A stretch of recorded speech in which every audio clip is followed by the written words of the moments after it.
Welcome to Short PLC Videos. In this video we're going to go online with a Modicon 984 using ProWorx NXT and Virtualbox running a Windows XP. I'll be using a desktop, however this can be done with a laptop. As you can see, this is the Modicon. You can see my Modbus connection coming out of it. Going behind that laptop. And then the adapter is right here, coming out of there, up to this PC here, which is running Windows 10 and Virtualbox. Okay, here we are in the virtual machine. As you can see, I have ProWorx NXT installed on it. And if you notice in Device Manager, I do not have a ports section with any COM ports on it. I have not configured any COM ports or serial ports in Virtualbox, and you don't have to for this particular method. You can just install your USB adapter, and then when you plug in your USB adapter to the PC, you have to tell Virtualbox to send that device into the virtual machine. So I'm going to do that right here. Okay, this is the VM, and you can see it's in Virtualbox, and I'm going to be adding USB device type, FTDI, blah blah blah, UART, blah blah blah. That is my USB to serial adapter. This is a quick shot of the adapter, the USB to serial adapter. And this cable, I will show you the pinout. Right there you go. So the male side, the female side, there is the pinout.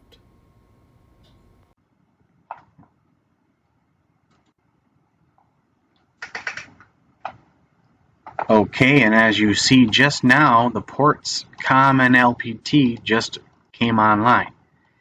So what I had to do was, in the virtual machine, I installed the drivers for this device. I did not install them on the host computer. So the host computer sees it and says, okay, that's a certain sort of FTDI device. And it knows it's some kind of COM device. But the actual drivers are installed inside the VM. Now, you can see that the virtual machine gave it a COM3. For a ProWorx NXT, that is sufficient. I don't have to change it to 1 or 2. So in order to use this, you have to come over here to Communication Setup. In this case, I'll be doing Modbus. And instead of COM1, you have to use 3. All others being equal. Now, to go online with this controller that you've seen I'm connected to, you got to go to the online mode state. So controller and then online. Select device. I can't say all the time, but most of the time a Modbus device is generally set up for device 1. You can do a net scan if you want. I'm going to hit OK.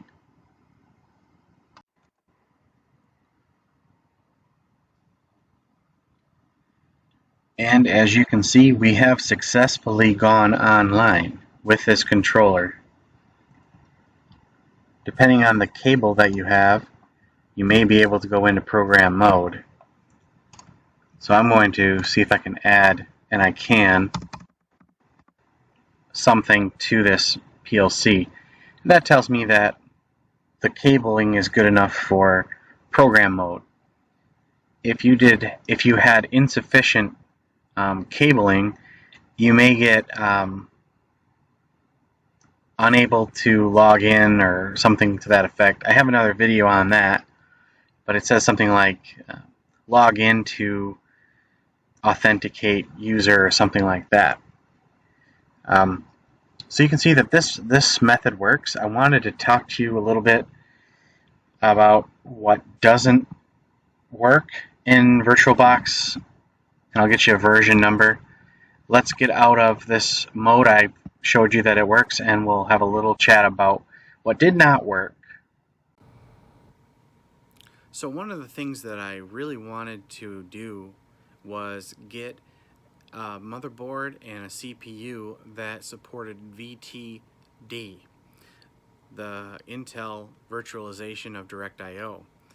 And my thinking there was, if I can get that, perhaps I can use this physical COM port right here and do Modbus directly off of that, and then from there go further and say, well, if I can control that COM1 port, maybe I can get a more legacy motherboard than this one and add my Modbus Plus adapter, my SA85 card.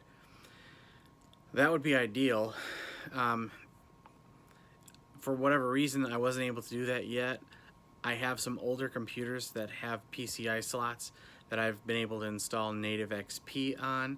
These Windows, these 7th generation Intel type processors, I cannot wrestle XP onto them natively. So I'm having to resort to figuring out how to do Virtualbox. So if this helps you, great. It would be nice if this was Modbus Plus capable. However, I don't have those motherboards available for me at work. I have tons of computers laying around of all ages. I have things back to 386s laying around in here that I still support. So Windows 10's coming. It's like, what am I going to do to maintain these Modicons? I haven't tried Taylor on here yet, Taylor Modicon. I may try that. But for now, ProWorx NXT is kind of what I'm the most comfortable with as far as a Modicon. So there, I hope it helps you, and have a good day. Be safe out there.